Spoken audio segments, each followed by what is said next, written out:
اس قدر نقصان میں ڈال دے گا کہ اپنے پیٹ میں آگ بھرنے کے مترادف اور جہنم میں جانے کا سبب بن جائے گا۔ تو یہاں مال ان کا اگر آپ کسی ایسے کاروبار میں لگا دیتے ہیں یا کسی ایسی تجارت میں لگا دیتے ہیں جہاں ادھر سے پروفٹ آ رہا ہے اور ان کا خرچہ نکلتا جا رہا ہے، تو یہ احسن طریقہ ہے، احسن ترین طریقہ ہے کہ انہی کے مال میں سے جو فائدہ ان کو حاصل ہو رہا ہے کاروبار میں لگ کر، وہ ان کی دیکھ بھال پر خرچ ہو رہا ہے۔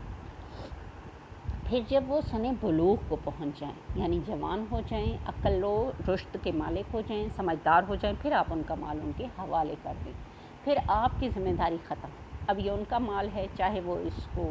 اپنی بھلائی پر خرچ کریں یا ضائع کریں، اب یہ ان کا مال ہے، اب اس پر آپ کا حق باقی نہیں رہا۔ آپ صرف ان کی بلوغت تک اس کے ذمہ دار ہیں اور اس کے محافظ بنے رہیں گے، یہ آپ کا فرض ہے۔ لیکن جب وہ جوان ہو جاتے ہیں، فقہ میں اس کی عمر 25 سال بتائی گئی ہے۔ علماء کرام کا زیادہ تر اتفاق 25 سال کی عمر پہ ہے کہ جب یتیم بچہ 25 سال کو پہنچ جائے تو آپ اس کا مال اس کے حوالے کر دیں، پھر آپ کی ذمہ داری ختم۔ لہٰذا اسی طرف اللہ تعالیٰ کا یہاں حکم ہے کہ جب وہ سن بلوغ کو پہنچ جائے تو ان کا مال ان کے حوالے کر دو۔ آگے فرمایا وَأَوْفُوا الْكَيْلَ وَالْمِيزَانَ بِالْقِسْطِ، اور پورا کرو ناپ اور تول کو انصاف سے، پورا کرو ناپ اور تول کو انصاف سے۔ لا نکلف نفسا الا وسعها، ہم کسی کے ذمہ وہی چیز لازم کرتے ہیں جس کی اس میں طاقت ہوتی ہے۔ ناپ اور تول کے بارے میں بھی قرآن میں جگہ جگہ حکم فرمایا گیا ہے کہ انصاف کے ساتھ پورا کرو، کیونکہ آپ کو پتہ ہے پچھلی کئی قومیں ناپ اور تول کی کمی بیشی کی وجہ سے ہلاکت میں پڑ گئی۔ نبی صلی اللہ علیہ وسلم کا بھی باقاعدہ فرمان تھا، ارشاد مبارکہ ہے کہ ناپ اور تول یہ وہ کام ہیں جن سے بے انصافی کرنے کی وجہ سے تم سے پہلے کئی امتیں عذاب الہی کے ذریعے تباہ ہو چکی ہیں، تم ان میں پوری احتیاط سے کام لو۔ لہٰذا یہ بہت اہم حکم ہے۔ حضرت شعیب کی قوم تو آپ کو پتہ ہے ناپ تول کی ہی وجہ سے عذاب الہی کا مزہ چکھ چکی تھی، تباہ و برباد ہو چکی ہے۔ لہٰذا آج اگر ہم اپنے دور میں دیکھیں تو کس چیز میں ناپ اور تول پورا ہے، کتنی زیادہ ملاوٹ ہے، کتنا زیادہ دودھ لیں تو اس میں قطرہ دودھ نہیں ہوتا۔ آج کل تو سنتے ہیں پتہ نہیں یہ پاؤڈر، یہ تیل، یہ پانی، یہ صرف، یہ چیزیں تک ڈال کر وہ دودھ بنا دیتے ہیں اور اس میں اصل دودھ کا ایک قطرہ تک نہیں ہوتا۔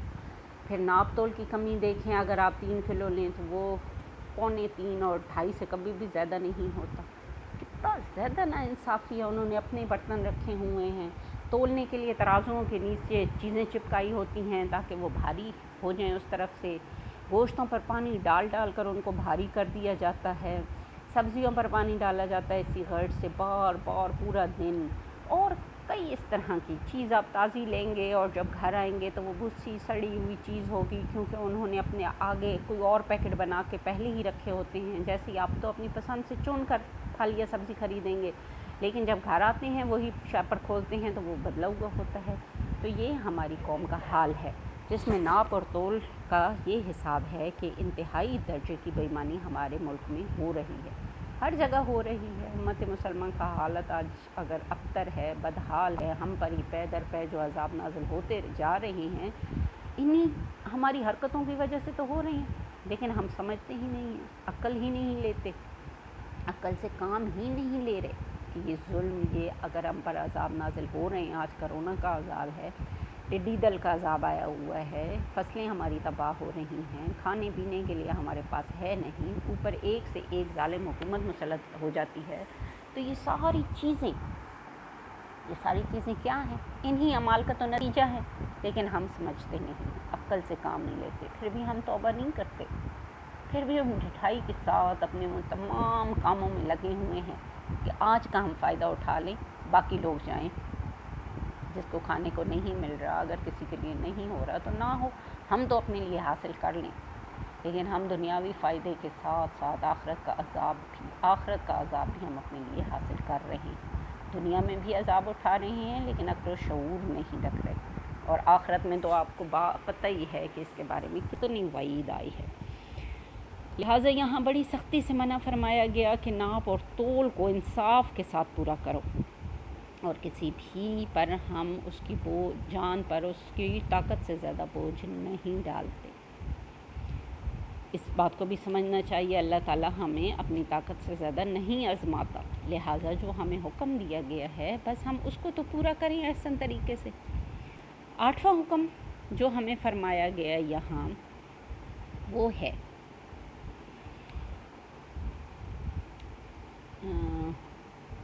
ہم کہاں تک پہنچے تھے؟ اچھا جی ادھر، وَإِذَا قُلْتُمْ فَعْدِلُوا وَلَوْ كَانَ ذَا قُرْبَىٰ، اور بات کہو تو حق کہو،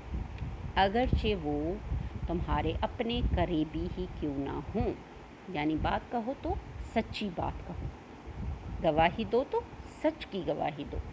اگرچہ وہ تمہارے اپنے قریبی رشتہ دار ہی کے خلاف کیوں نہ ہو۔ یہاں ہر قسم کی بات اور معاملے کے لیے یہ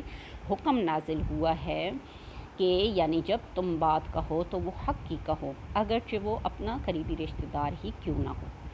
اب یہ بات جو ہے وہ کسی معاملے کی گواہی ہو یا حاکم کی طرف سے فیصلہ ہو یا آپس میں مختلف قسم کی گفتگو، ان سب میں ارشاد قرآنی یہی ہے کہ ہر جگہ ہر حال میں بات کرتے ہوئے حق و انصاف کا خیال رکھنا چاہیے۔ کسی مقدمے کی گواہی بھی ہو تب بھی آپ سچ بولیں۔ آج کل ہمارے ہاں کیا ہو رہا ہے، عدالتوں کے باہر باقاعدہ ایسے بہت سارے لوگ پھر رہے ہوتے ہیں کہ جن کو 50 100 روپیہ دیں تو وہ آپ جو کہیں گے وہ جا کر اندر گواہی دے دیتے ہیں۔ یہ تو حالت ہے ہمارے یہاں، یہ ہم مسلمان ہیں اور یہ امت محمدیہ نے اپنایا ہوا ہے اپنے طریقے۔ غور کریں ذرا آپ، پھر ہم روتے ہیں کہ ہمارے ساتھ ہو کیا رہا ہے، ہم پر ظلم کیوں ہو رہے ہیں، ناانصافی ہمارے ساتھ کیوں ہو رہی ہے۔ ہم اپنے عمل کو نہیں دیکھتے، ہم اپنے گریبانوں میں نہیں جھانکتے کہ ہم خود کیا ہیں اور ہم خود کیا کر رہے ہیں۔ جھوٹ تو ہماری زبانوں پر ایسے رائج ہو گیا ہے، ایسے چل پڑا ہے کہ ہم چھوٹی چھوٹی باتوں پر، بالکل چھوٹی چھوٹی باتوں پر بھی جھوٹ بولنے سے کتراتے نہیں ہیں۔ جبکہ نبی صلی اللہ علیہ وسلم کی اتنی پیاری ایک حدیث مبارکہ ہے، ایک شخص نے آپ سے دریافت کیا کیا مومن زانی ہو سکتا ہے، یعنی بے حیائی کا کام کر سکتا ہے؟ آپ نے فرمایا ہاں، مومن بے حیائی، غلطی سے بے حیائی کا کام کر سکتا ہے۔ پھر کسی نے پوچھا کیا مومن نافرمانی کر سکتا ہے احکامات کی؟ تو آپ صلی اللہ علیہ وسلم نے فرمایا ہاں، مومن نافرمانی کر جاتا ہے اکثر اوقات احکامات کی۔ پھر کسی نے فرمایا کیا مومن جھوٹ بول سکتا ہے؟ آپ نے فرمایا نہیں، مومن جھوٹ نہیں بول سکتا۔ کتنی بڑی گارنٹی دی گئی، اتنی بڑی ہمارے نبی نے گارنٹی دی کہ مومن جھوٹ نہیں بول سکتا۔ جبکہ ہم سوچیں کیا ہم مومن کہلانے کے قابل ہیں؟ آج تو ہم چھوٹی چھوٹی بات پر جھوٹ بولنے سے ذرا بھی کتراتے نہیں ہیں۔ لہٰذا بہت غور طلب بات ہے۔ آگے بڑھتے ہیں، اگرچہ وہ قریبی رشتہ دار ہی ہو تب بھی حق کی گواہی دو۔ وَبِعَہْدِ اللَّهِ أَوْفُوا، اور اللہ کے ساتھ کیے ہوئے عہد کو پورا کرو۔ یعنی اول تو میں نے آپ کو پہلے بھی کہا تھا کہ کسی کے ساتھ آپ عہد کریں تو اس کو ضرور پورا کریں، کیونکہ وعدوں کے بارے میں ضرور پوچھ گچھ ہوگی، یا پھر عہد ہی نہ کریں۔ اگر آپ کو لگتا ہے کہ آپ پورا نہیں کر سکتے تو پھر آپ عہد کریں ہی نہ، وعدہ کریں ہی نہ۔ یہاں جو حکم فرمایا گیا ہے کہ اللہ تعالیٰ کے عہد کو پورا کرو، اس سے کیا مراد ہے؟ اللہ کے عہد سے مراد وہ عہد بھی ہو سکتا ہے جو ازل میں ہر انسان سے لیا گیا تھا، جس میں سب انسانوں سے کہا گیا تھا کہ تمہارا رب پروردگار، الست بربکم، کیا میں تمہارا پروردگار نہیں ہوں؟ تو سب نے جواب دیا تھا بلا، یعنی بلا شبہ آپ ہمارے رب اور پروردگار ہیں۔ اس عہد کا تقاضا تو یہی ہے نا کہ پروردگار کے کسی حکم کی سرتابی نہ کی جائے، یعنی حکم عدولی نہ کی جائے۔ جن کاموں کے کرنے کا حکم دیا گیا ہے ان کو سارے کاموں سے مقدم اور اہم جانیں، اور جن کاموں سے منع فرمایا گیا ہے ان کے پاس بھی نہ جائیں۔ ٹھیک ہے نا، یہ وہ عہد ہے جس کو ہم نے پورا کرنا ہے۔ اللہ تعالیٰ نے ہمیں یہاں یہ حکم دیا ہے۔ ذالکم وصاکم بہ لعلکم تذکرون، تم کو یہ حکم اس لیے دیا جاتا ہے تاکہ تم نصیحت پکڑو۔ آگے فرمایا وَأَنَّ هَٰذَا صِرَاطِي مُسْتَقِيمًا، اور بے شک یہ میری سیدھی راہ ہے، فَاتَّبِعُوهُ، سو اسی پر چلو، وَلَا تَتَّبِعُوا السُّبُلَ، اور اگر دوسرے راستوں پر مت چلو، فَتَفَرَّقَ بِكُمْ عَنْ سَبِيلِهِ، تو وہ تمہیں کیا کریں گے؟ اللہ کے راستے سے جدا کر دیں گے۔ ذالکم وصاکم بہ لعلکم تتقون، یہ حکم تمہیں اس لیے دیا جاتا ہے تاکہ تم بچتے رہو، ٹھیک ہے نا۔ اللہ تعالیٰ نے اپنے احکامات نازل کر کے فرمایا ہے کہ یہ احکامات ہیں جن پر تم چلو تو یہ اللہ کا سیدھا راستہ ہے، صراط مستقیم ہے، یہی سیدھا راستہ ہے کہ ان احکامات پر عمل کرو، چلو اسی سیدھے راستے کو اپناؤ۔ اگر تم اس راستے کو چھوڑ کر دوسرے راستوں پر چلو گے تو وہ کیا کریں گے؟ اللہ کے راستے سے تمہیں بھٹکا دیں گے، ادھر ادھر بھٹکا دیں گے، سبز باغ دکھائیں گے، اس طرف موڑ لیں گے، اس طرف موڑ لیں گے، تو کیا ہوگا کہ جو اللہ کا سیدھا راستہ ہے اس سے تم بہت دور نکل جاؤ گے، ٹھیک ہے نا، بہت دور ہوتے ہوتے ہوتے بہت دور ہو جاؤ گے، اللہ کے سیدھے راستے سے بھٹک جاؤ گے۔ تو اللہ تعالیٰ یہ تمہیں حکم اس لیے دے رہے ہیں تاکہ تم بچتے رہو، برے راستوں سے بھی بچتے رہو، گناہوں سے بھی بچتے رہو، ان تمام برے اعمال سے بچتے رہو جن کا اللہ تعالیٰ نے ان آیات میں آپ کو حکم دیا۔ بہت غور طلب احکامات ہیں، احکام عشرہ ان کو کہا جاتا ہے، اور ترتیب کے ساتھ اللہ تعالیٰ نے ان آیات میں نازل کیے ہیں۔ جن بچوں کی کتاب میں اگر 152 آیت سے لے کے 54 آیت تک لکھی ہوئی ہیں تو وہ قرآن پر دیکھیں، 151 آیت سے ہم نے پڑھا ہے اور 153 آیت تک، یہ 3 ہی آیات ہم نے پڑھی ہیں اور اس کا ترجمہ تشریح کیا ہے۔ آپ قرآن میں سے یہ آیات لے لیں اور ان کا ترجمہ و تشریح غور سے پڑھیں اور اپنی پیپر کے لیے ان کو تیار کریں۔ بہت شکریہ، اللہ حافظ۔